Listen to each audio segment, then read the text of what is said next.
Welcome back to the south.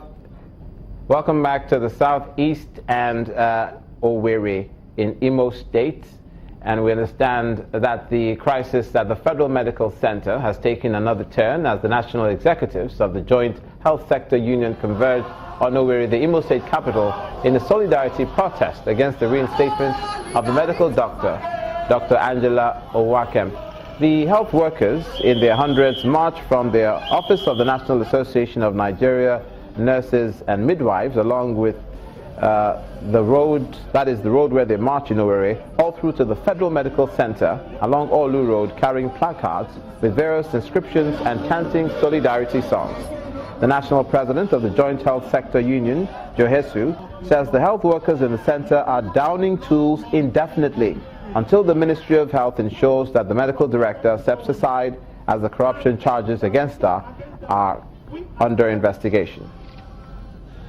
Many persons within this establishment, under the watch of Dr. Ms. Angela Owakem, have been disciplined, sometimes leading to sack, salary withholding, and the rest, using the public service rule. Now, initially they said we have not proved that there is prima facie case. But comrades and Imolites, on the 11th of October, this month, the EFCC has vindicated us. The EFCC came for investigation. The EFCC got very, very reasonable reasons to charge Dr. Mrs. Angela Owakem and others for fraudulent activities. I think the staff cannot be the accusers and the judge in any matter. They need to allow everybody to do their work. The members of the public have suffered, and so we think it's fair to live up to the mandates of the existence of Federal Medical Center by people doing the job for which they have been called.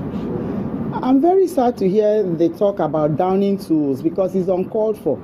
You know, in a situation where so many Nigerians are looking for a job, those who have the job are taking it for granted, forgetting the fact that they're not more entitled to the job than those who don't have the job. Now to the North Central. Political calculations in the Plateau State House of Assembly have been reshuffled following the defection of Deputy Speaker Yusuf Gagdi alongside the Minority Whip Namlong Daniel, both of the opposition People's Democratic Party, to the ruling All Progressives Congress in the state. The latest movement of the PDP legislature to the ruling party has made the APC to take firm control with a majority of 13-8, which was occupied by the PDP at the onset of the 8th Assembly. The reason I gave was that there was a division in the PDP at the national level because there is McCarthy's faction and there is also the Alimodu Sharif faction.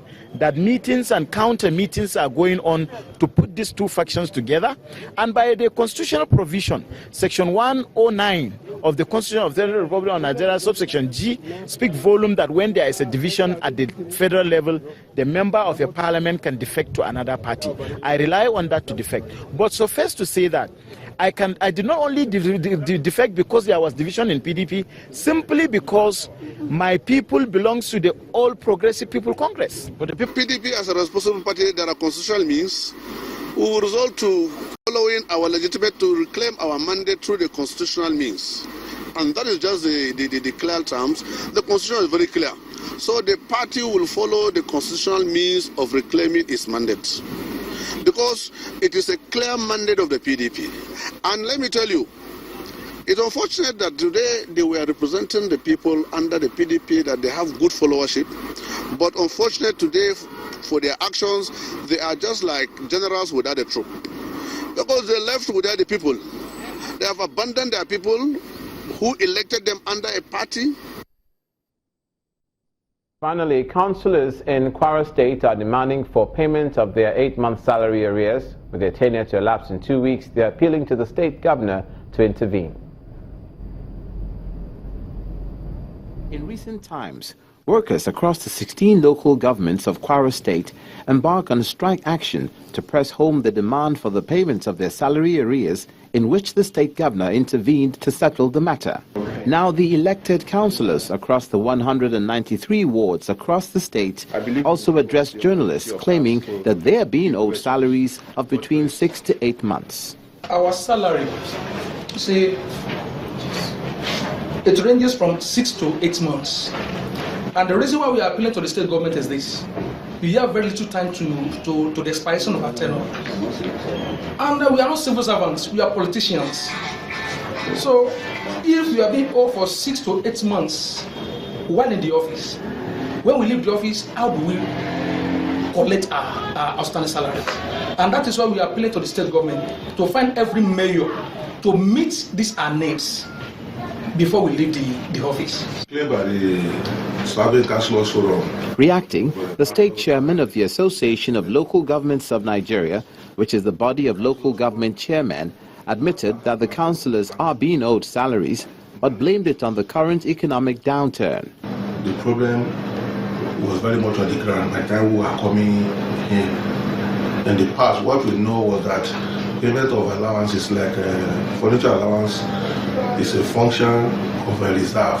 So those money, because it constitutes allowance, has always been taken from SS reserve that is being warehoused by various councils. But at the time we came in, the reserve had been depleted, so there was nowhere we could lay our hand on to pay. Reportedly, the last hope of the councillors for now is the state governor, who is expected to intervene just as he did for the local government workers in the settlement of their salary arrears. That's where we call it a day for this edition of News Across Nigeria. Many thanks for watching. I'm Olumide Macaulay.